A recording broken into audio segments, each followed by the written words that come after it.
नमस्कार, ये आकाशवाणी पटना है। अब आप अभिषेक दास से प्रादेशिक समाचार सुनिए।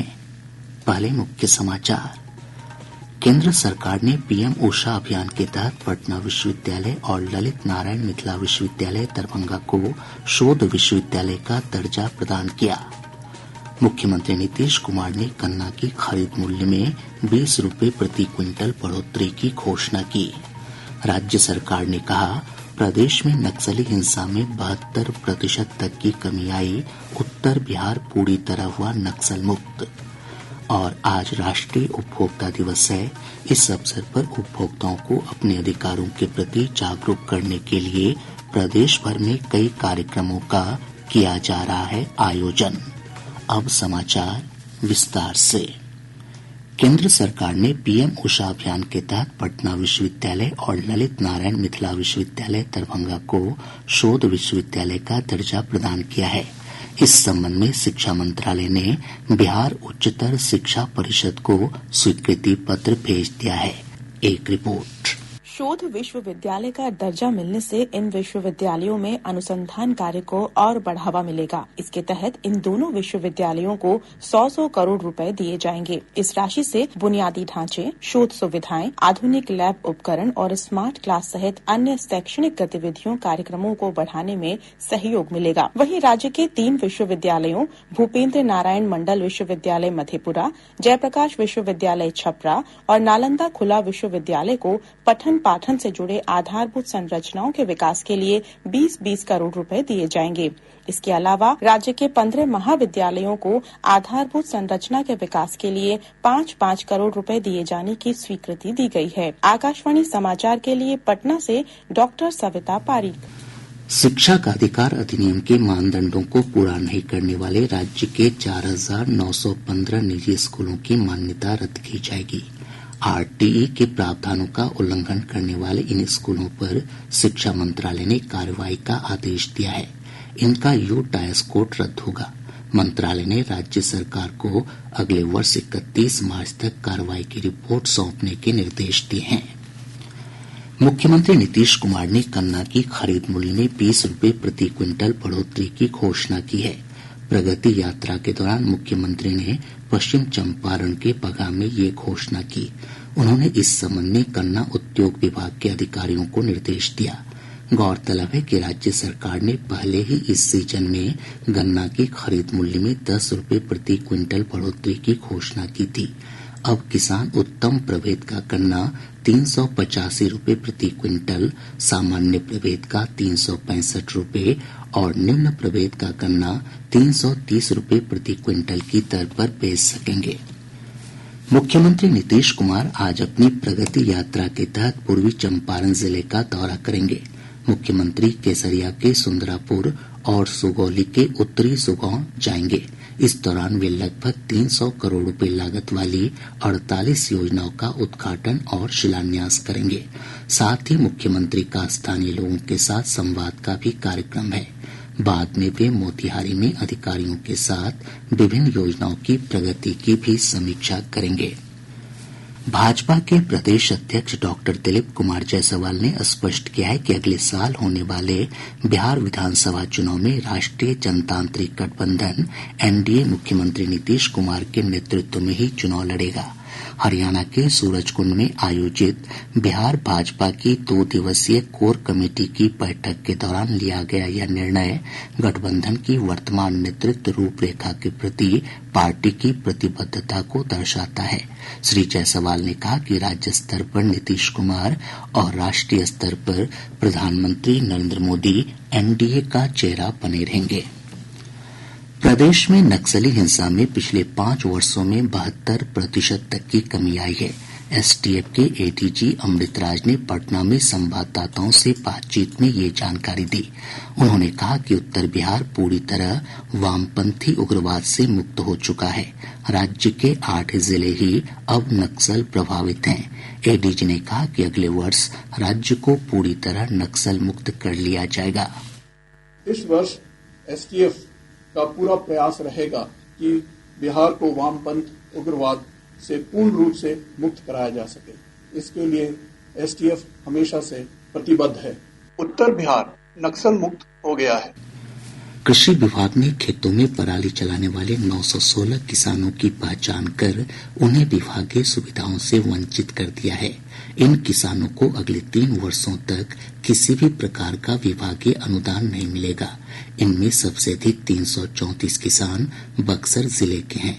रोहतास जिले के 337, कैमूर के 194 और नालंदा जिले के 119 किसानों को पराली चलाने का दोषी पाया गया है। बीपीएससी की 70वीं संयुक्त प्रारंभिक प्रतियोगिता परीक्षा के दौरान पटना के बापू परीक्षा परिसर में हंगामा करने के आरोप में पुलिस ने 2 और छात्रों को गिरफ्तार किया है। पुलिस इस मामले में पहले ही एक छात्र को गिरफ्तार कर चुकी है। इधर परीक्षा रद्द करने की अफवाह उड़ाने वालों पर भी पुलिस ने प्राथमिकी दर्ज की है। प्रादेशिक समाचार आप आकाशवाणी पटना से सुन रहे हैं। ताज़ा समाचारों के लिए आप हमारे एक्स हैंडल AIRnews_पटना पर जा सकते हैं। आज राष्ट्रीय उपभोक्ता दिवस है। हर साल 24 दिसंबर को मनाया जाने वाला यह दिवस प्रत्येक उपभोक्ता के अधिकार और उत्तरदायित्व के महत्व को रेखांकित करता है।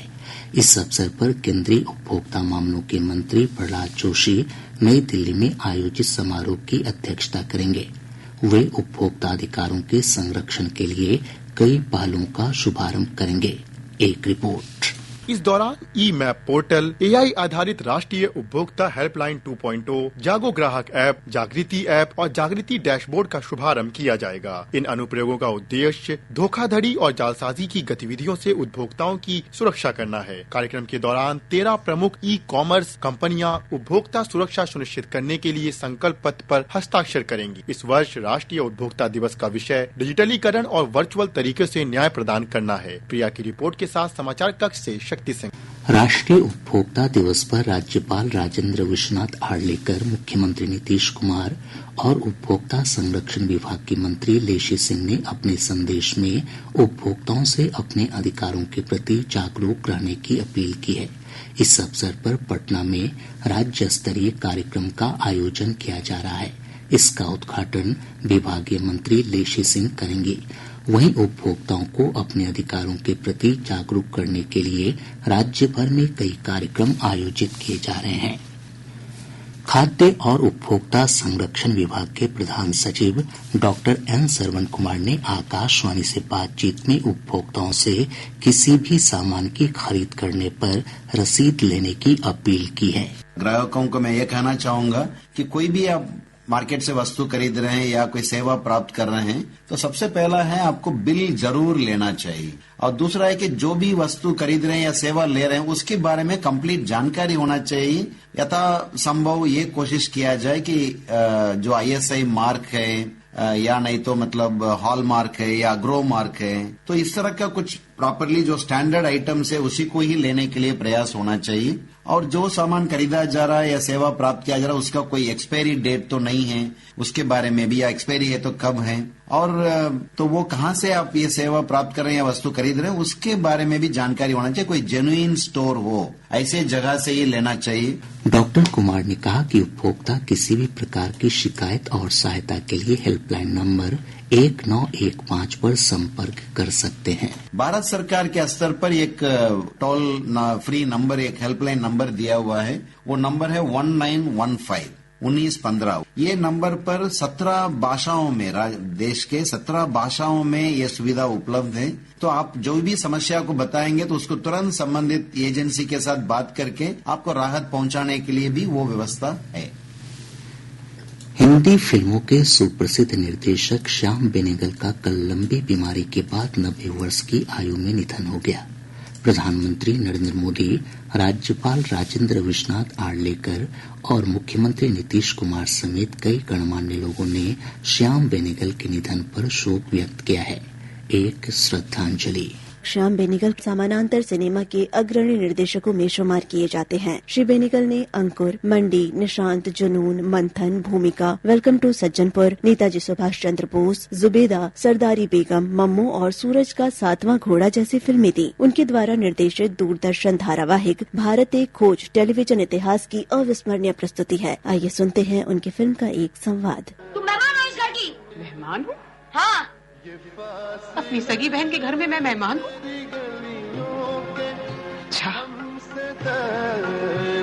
जिनका अपना घर नहीं होता उनका तो कोई घर ही नहीं होता। श्याम बेनेगल दान के लिए भारतीय सिनेमा के सर्वोच्च पुरस्कार दादा साहेब फाल्के पुरस्कार से नवाजे गए। सर्वश्रेष्ठ हिंदी फीचर फिल्म के लिए राष्ट्रीय फिल्म पुरस्कार 5 बार जीतने वाले वे एकमात्र फिल्म निर्देशक हैं। प्रदेश के अधिकतम और न्यूनतम तापमान में उतार चढ़ाव का सिलसिला जारी है। मौसम विभाग ने कहा है कि कल से अधिकतम तापमान में 2 से 3 डिग्री सेल्सियस की बढ़ोतरी होने की संभावना है। वहीं 27 दिसंबर को पश्चिमी विक्षोभ की सक्रियता से कैमूर, रोहतास, बक्सर, भोजपुर और औरंगाबाद सहित राज्य के दक्षिण पश्चिम हिस्सों में हल्की बारिश हो सकती है। पटना के आयकर गोलंबर के पास पुलिस ने वाहन जांच के दौरान एक कार से 70 लाख रुपए बरामद किए हैं। वरीय पुलिस अधीक्षक राजीव मिश्र ने बताया कि बरामद रुपए की जांच आयकर विभाग ने शुरू कर दी है। कटिहार पुलिस और एसटीएफ की टीम ने 2 लाख रुपए के इनामी अपराधी संजय ठाकुर को गिरफ्तार कर लिया है। बेगूसराय जिले के खोदावंदपुर थाना क्षेत्र के धर्मपुर गाजी के पास से पुलिस ने 105 किलो गांजा और 20,000 रुपए के साथ 3 तस्करों को गिरफ्तार किया है। गिरफ्तार तस्कर खगड़िया के रहने वाले हैं। ओडिशा के कटक में खेले जा रहे Vijay Merchant trophy plate group match में बिहार की टीम नागालैंड के खिलाफ मजबूत स्थिति में पहुंच गई है। बिहार ने पहली पारी में 386 रन बनाए। इसके जवाब में नागालैंड की पहली पारी 121 रन पर सिमट गई। फॉलो ऑन खेलते हुए नागालैंड ने 39 ओवर में 2 विकेट कमा दिए हैं। अब पटना से प्रकाशित प्रमुख समाचार पत्रों की सुर्खियां। आज के सभी समाचार पत्रों ने मुख्यमंत्री नीतीश कुमार की प्रगति यात्रा से जुड़ी खबरों को प्रमुखता से प्रकाशित किया है। हिन्दुस्तान लिखता है, प्रगति यात्रा में बचे विकास कार्यों को मिलेगी गति। प्रभात खबर ने मुख्यमंत्री के हवाले से लिखा है, आप वोट चाहे जिसे दें, हम सब के लिए कर रहे हैं काम। दैनिक जागरण ने अपने विशेष रिपोर्ट में लिखा है, पानी ही नहीं अब धान, गेहूं और आलू में भी मिल रहा आर्सेनिक। दैनिक भास्कर की प्रमुख खबर है, नक्सलियों का प्रभाव घटा, अब राज्य के 8 जिले प्रभावित। राष्ट्रीय सहारा ने प्रधानमंत्री नरेंद्र मोदी के हवाले से लिखा है, युवाओं की क्षमता और प्रतिभा का उपयोग करना प्राथमिकता, दी 10 लाख नौकरी। और अब अंत में मुख्य समाचार एक बार फिर। केंद्र सरकार ने पीएम उषा अभियान के तहत पटना विश्वविद्यालय और ललित नारायण मिथिला विश्वविद्यालय दरभंगा को शोध विश्वविद्यालय का दर्जा प्रदान किया। मुख्यमंत्री नीतीश कुमार ने गन्ना की खरीद मूल्य में 20 रुपए प्रति क्विंटल बढ़ोतरी की घोषणा की। राज्य सरकार ने कहा, प्रदेश में नक्सली हिंसा में 72% तक की कमी आई, उत्तर बिहार पूरी तरह हुआ नक्सल मुक्त। और आज राष्ट्रीय उपभोक्ता दिवस है।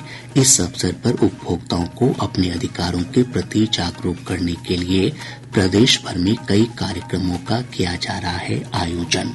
इसके साथ ही आकाशवाणी पटना से प्रसारित प्रादेशिक समाचार का ये अंक समाप्त हुआ। आकाशवाणी पटना से अगला समाचार बुलेटिन दोपहर बाद 3:10 पर प्रसारित किया जाएगा।